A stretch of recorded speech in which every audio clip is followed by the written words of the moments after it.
friends. How you doing today? Diana Lidstone here, your chief strategist. And welcome to Soul Meets Strategy. And next to me, we have over here, I'm guessing it's over here. It's actually the other side. Oh, it is. I keep on wanting to tell you. Okay, there we are. Welcome. This is Denise Frenette, and she is a soul synergist and a life transformational coach.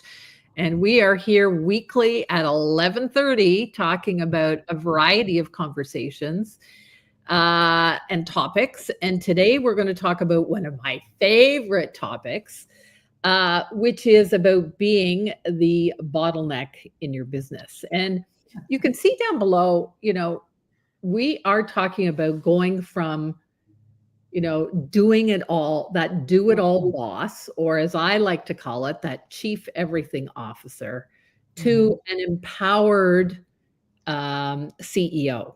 So it's a real transformation that both of us work with women entrepreneurs to help them do.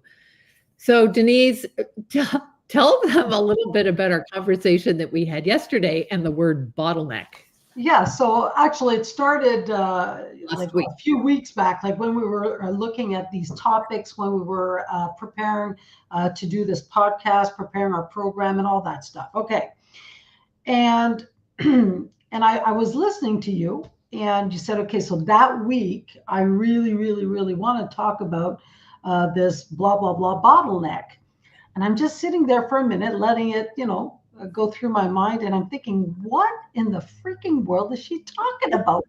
And I'm trying to think back, like Denise, like I'm a coach. Okay. I need to know this. She's talking to me. We're going to be doing this podcast together. Bottleneck. And I had never, ever heard of it. And I had to ask you, like, holy cramoly, Diana, what in the world are you talking about? And don't get me wrong, once you've explained it to me, oh yeah, of course I get it. Been there, done that. Oh my Lord. But I had never ever heard of bottleneck. And I love that concept, the idea of using that term. And so go ahead, explain it. Explain it. Well, I just thought, it dawned on me, well, if Denise hasn't heard of this term before or isn't clear on what it is, so maybe I'll just spend, 30 seconds explaining what I mean by it. Yeah. And really what it means is that you as the business owner, and Denise and I both have been in those situations where we have been the bottlenecks. It means that kind of all roads lead to the owner. In other words, all the decision-making must be done by the owner, all the signing off on every email, all the, or clients insisting that they talk to the owner. I remember that well.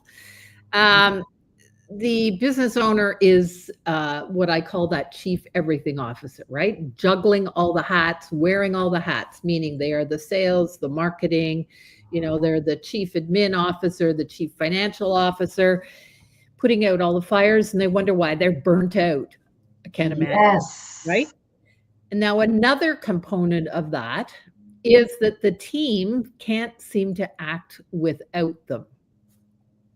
So we've all seen it where if you have a team, depending on what size your team happens to be, they don't feel that they have the right skills, the right information or whatever to make those decisions. So they can't seem to take ownership of their role. And so what are they doing? They're literally knocking on the owner's door and saying, what about this? What do you think? And so that can be an issue. So I want to share just a little as you're speaking, and not just right now, but when you were actually, before we started this, obviously, and you were explaining to me what this bottleneck thing was. And for a while, so when I started my business, it was small, a nice little wellness clinic. This was my baby. Okay. And there wasn't many people, like 3-4 employees, and it was my baby. And I did everything because I had no money. And so I did everything from beginning to end. And I was proud of that. And I was proud of the achievement and the hard work. And I was really proud of that. And then it started growing and it multiplied. And oh my God, that's really exciting. And I was so proud to see it grow and grow and grow. And as you were explaining this bottlenecking thing, it occurred to me that I did not want to relinquish this. I was proud. I was proud to do it all. I was good at it, and I wanted to keep the control of it so that my little vision, which at first was a massive vision, okay, Yeah.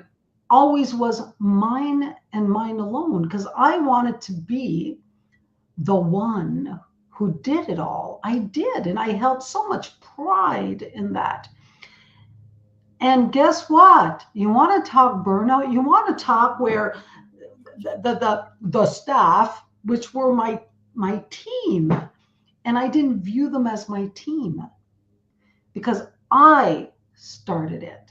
This was my business, me. And man, that awakening when I realized that I was wrong. And that was a huge one for me. That was a big pill to swallow. Where number one, I don't know it all. Number two, I can't do it all. I need other people. Oh. And so, So here's what I hear very often is, mhm, and perhaps it's a little thread that's running through, someone's mind is, I got it this far. I should be able to figure it out. yes, Right? absolutely. And Yeah, if I was smart enough to do this so far, exactly. like, of course I'm smart. Yeah, Of course. I will just learn it. I'll And figure it out. so, yeah, and that mentality has a plateau. Yeah. That mentality, and I know this now from pure core experience and banging my head Mhm. against that plateau over and over again, your business will not grow, will not expand. You won't grow, you won't expand with that mindset. Exactly. Over. Yeah. And I think one of the things that is really key here when we're talking about bottlenecks is that, and you brought it up, we start our business and we do these things. Yeah. And there are different stages of business growth. Okay. I call them freedom milestones. Mhm. And when we start, there are certain activities that we do just to survive in our Yeah. business, right? We got to get more clients. So we take anybody that, as I say, fogs a mirror, right? We take those Yes. clients, right? Yeah. That's one thing. But we do it all because that's what we have to do in the Yeah. moment. Yes. The problem becomes if we stay at that level and we don't change our mindset, if we don't change our habits, if we don't change our skill set, Our strategies. our strategies, because we need to make this huge shift from being the doer in our business to being the leader of our business. And being the doer, being the chief everything officer, is the cost of that, as you said, is burnout, Mhm. is not regret. What's the word I'm looking for? You're Oh, starting that's part of to, it. okay, but you're also starting to kind of hate your clients. You're starting to, this isn't fun anymore. Um, and yeah, What? and so the joy goes out of your business, the joy goes out of your life, and that's the cost of being that do it all boss. That's the cost of being the bottleneck. Mhm. So at one point when I really knew this isn't happening, it's not going well, I'm not liking this at all anymore. It really, it was extremely a difficult time because well, I realized I wasn't Superwoman, and that was a big shock to me. But it also made me question where this idea of having to be Superwoman, where did that come from? Mm. Why was I holding on to that with dear life? And and that had I had to do some soul searching. And Mhm. I'm thinking, and I didn't even like the idea of having to do that. It's a business, for goodness sake. Why do I have to do any soul searching? It's accounting and it's a business. And through the years, I have found out, I've experienced this, and I truly believe to the core of who I am today that soul searching is one of the key components to discovering the strategies to your success, to elevating you, to finding the new solutions and all of that. This soul searching is important, is extremely important, um, Yeah, like it or not. yeah, no, I agree. I never put it in the perspective of soul searching, but what I do know, right, Yeah. is that unless we personally grow, Hmm. our business won't grow. Yeah. So our business will only grow to the level of our mindset growth, of our own personal development and growth. 100%. When we were talking earlier, you mentioned something, and again, a very, very important word, um, and it led to the French doors of my office, and understanding when it was time to close my beautiful French doors, Yep, and when it was okay to leave them open.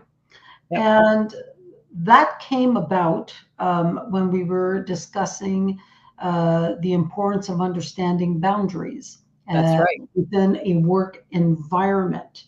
And again, extremely important uh, chat conversation to be had in regards to boundaries.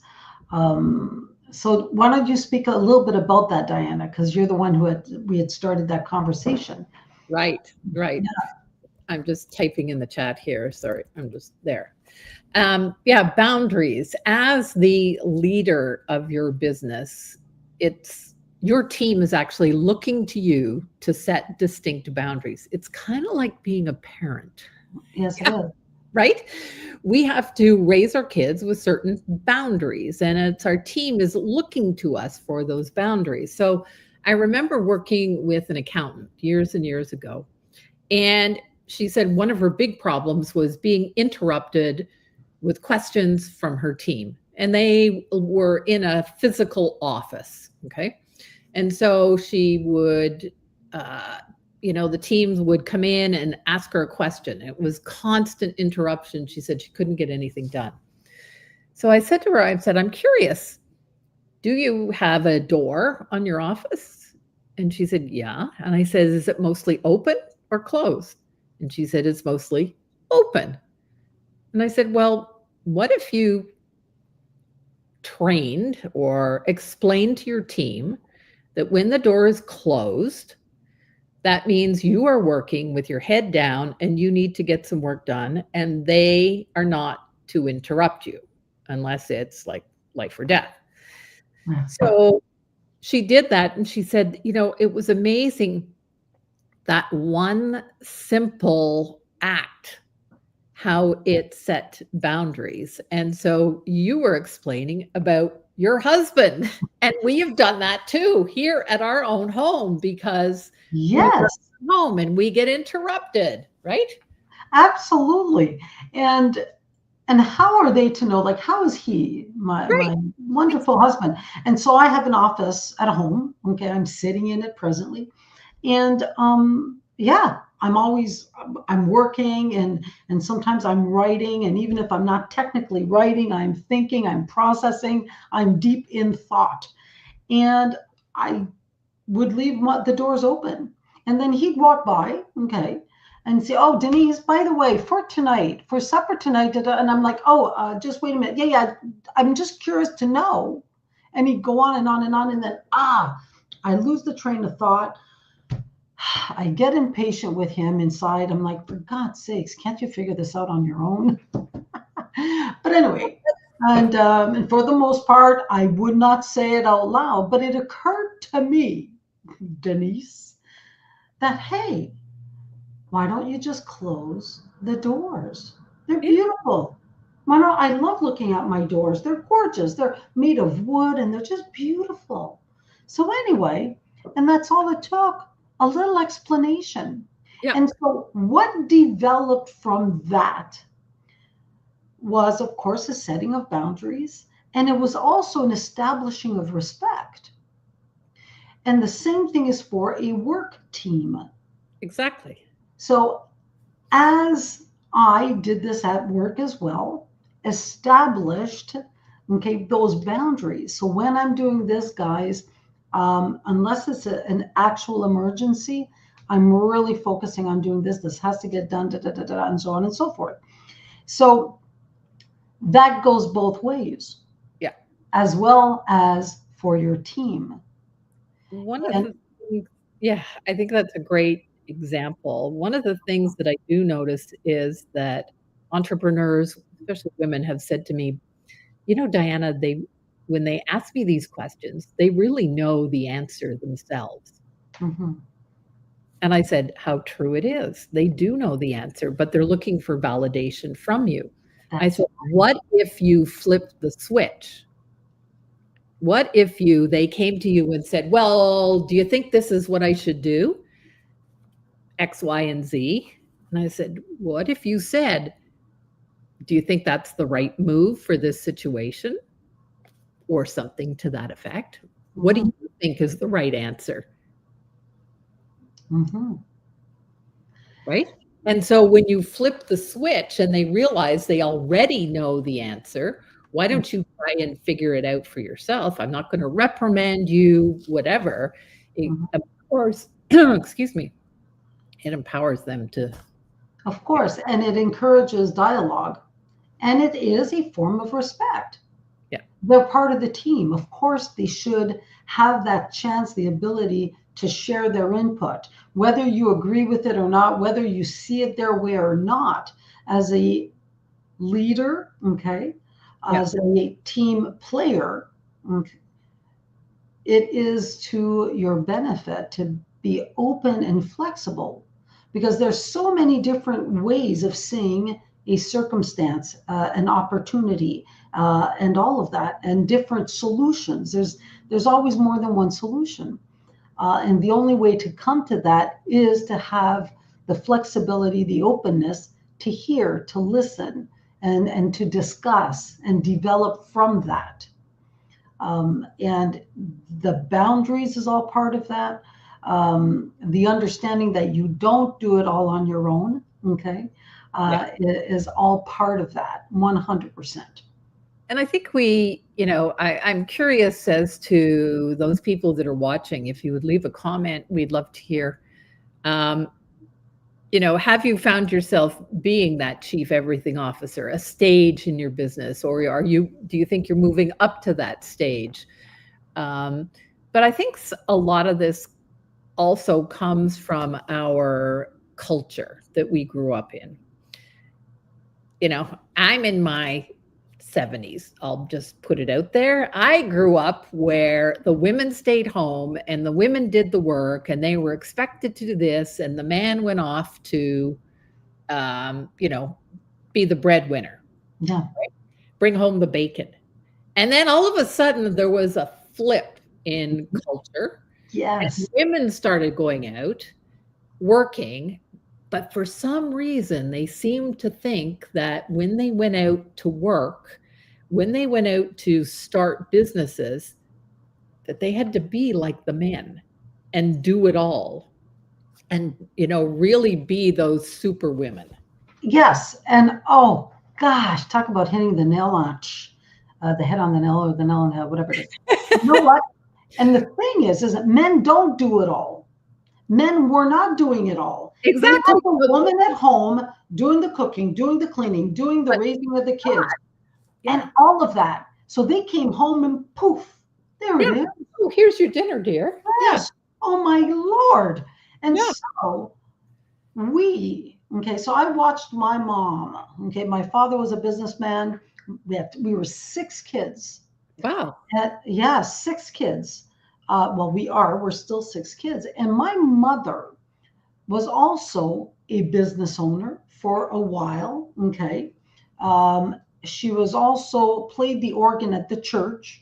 She Yep. was also, how do I say that in English? Elle You'll était la say it. directrice de la chorale, Oh yeah, the choir director. choir, exactly.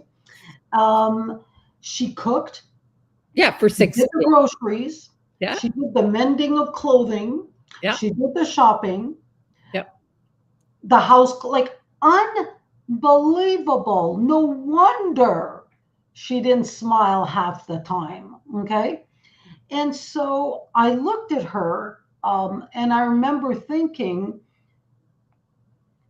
she dropped some balls. And there's a whole story behind that. There was a whole, the household I grew up in was about perfection. Mm. Yes. And there were consequences when you dropped some balls. There were consequences when you didn't do something right.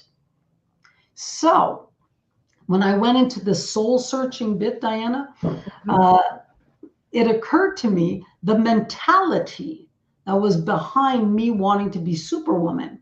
And this is I've through the years, I've seen this with so many women business owners, so many women CEOs. Okay. Because we've had to fight so hard to get what we want and to have to prove ourselves, it is almost like a badge of honor, almost like we have to prove that we can do it all. Yeah, and we have to prove that we can do it all like the men did Yeah. instead of building businesses, and this Mm, is where I wanna go, instead of building businesses that support us in our lifestyle, what we want, yes. right? So that's why Absolutely. I often say it's a whole new business model. It's Yes, it a is. model built by men, business model who come home and things are, the house runs on its own for Leave them. it to Beaver. Right. No, we are, as business women, juggling many roles. And I was just talking to someone the other day who, like myself, has a daughter who is, I'll say mature, so probably 30s, 40s, a mother in her 80s. She's still running the house, so she's that sandwich generation, Yeah. and she's wondering why she has her 2 businesses and she's going, "Ah," Yeah. like she doesn't love anything anymore. And she goes, "I want to enjoy life." Yeah. And I go, "Yes." And as you're speaking, and I know our time's coming up soon, so I wanted to bring this up Yeah. because we talked about it, and I think it's important, and that ability to delegate. So you talked about that earlier, and I know earlier on in my business, I didn't want to hire more to help because I was scared financially, money, Yeah. of saying, wait a minute, so if I put my money there, I'm making less money. Mhm. And that mentality is a mentality of lesser. Yes. It's not a mentality that brings on solutions, production. So if you hire and you invest in someone who will do this for you, Yep. okay, then your strengths, that allows you to utilize your strengths in doing what you are supposed to do. And that brings on a level of freedom. That brings on a space. It makes room for growth. And Yes. that brings on more money, more cash flow. It does. And more joy. Yes, absolutely. And so again, when you're at the beginning stages of a business and in a growth period, I think it's very important to really understand the concept behind time, okay? How to properly invest in time, in how you're going to delegate, who's going to do what, and all of that, so that it gives value to the time and the money. Yes. Yeah. Okay. Interesting that you talk about time. And I know we're getting near the end of our time here. Is that one of the exercises that I often do with new clients is a time audit. Where are they actually spending their time? And it is powerful because they realize 9 times out of 10 that they're spending their time on doing things that are what I call sort of more maintenance mode in their business versus growth mode in their business. But anyway, that's a discussion for another time, if you could say. But I do want to talk a little bit about what's down here. Yes. Our VIP backstage pass. And we have a backstage pass for VIPs, and we have some special bonuses that as soon as you fill out the form, you get these downloadable bonuses. Mine is called the CEO Sanity Meeting Checklist. So it's about how to spend your CEO time to regain your sanity. And Denise is about a breathing exercise. It is some sort of an exercise that helps you reground, reconnect, and something that I do recommend you do multiple times a day. Doesn't take long, but it is like a mini reset that is absolutely crucial in regards to time management, in regards to understanding where you're at, and all of that. So yes. Yeah. So there's those bonuses. We also in August, so we haven't picked a date yet, excuse me, but Denise and I are going to do a very special, I'll call it a webinar masterclass for the lack of anything, just for those people who have signed up for the Backstage Pass. And you get also weekly reminders so that. And this is free. Yeah. It's actually free. There's no catch. Okay. Yep. You don't have to give us your credit card number. Okay. It's free. And so do it. Do it. Just sign up, for God's sakes. It's free. And it's really cool and it's awesome. And one of the reasons we are doing this, and I'll speak for myself. Mm-hmm. When I was running my businesses, I often felt so alone. I really, really did. And I didn't know who to go to. And even if I did, I was intimidated a bit and I'm telling you, this is it. I wish I would have just had a bit more courage or whatever, just to ask and to go out and join and just talk to other people a little bit more. So this Backstage Pass allows you to go beyond these 30 minutes that Diana and I are doing every week. It allows you to get access to more. And so, and more is awesome. More is good. It is. In this sense, we've had. I know. I love more. Okay, me and Diana, we bicker about this a little bit. Yeah. Okay, so but anyway, yes. So go on about the backstage, and that's great. Yeah. And next week, what are we going to talk about? Okay, so I'm looking forward to next week, and it actually blends in really well with what we were talking about today. Next week, we're going to examine the emotional links in regards to money. Okay, money. And a lot of people are kind of and uncomfortable talking about money and saying statements like, I love money. I do. I love what money can bring. And I love the flexibility that it can offer.